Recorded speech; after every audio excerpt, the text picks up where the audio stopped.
In chapter 3, we are going to discuss quadratic functions. So in chapter 1, we introduced the concept of function. And in chapter 2, we talked about linear functions. Now in chapter 3, we'll be covering quadratic functions.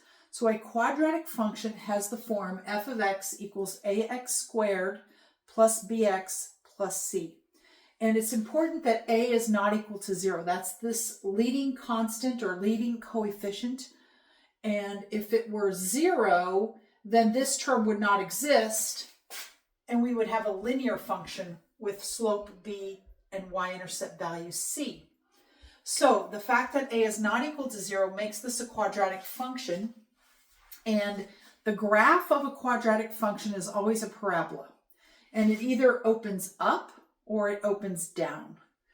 So if a, this leading coefficient here in front of the x squared, if that is positive, then our parabola opens up, and if it's negative, it opens down. Also, this leading coefficient will affect how fat or skinny your parabola is. Now, in addition to the shape being a parabola, each quadratic function, the parabola has a vertex.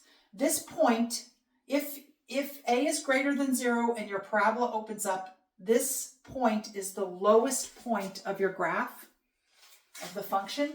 And if your leading coefficient a is less than 0, then the vertex will be the highest point of the function. Typically, we use hk to represent the coordinates of the vertex. And the axis of symmetry is a vertical line that passes through the vertex.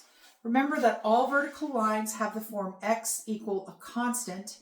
And for parabolas, the axis of symmetry, those are vertical lines that have x equal h, which is the first coordinate of your vertex. That's the equation for that axis of symmetry. So I've listed here the characteristics of a parabola, the shape, the vertex, the axis of symmetry, whether it opens up or down, and it has to have the leading coefficient not equal to 0, otherwise it's a linear function.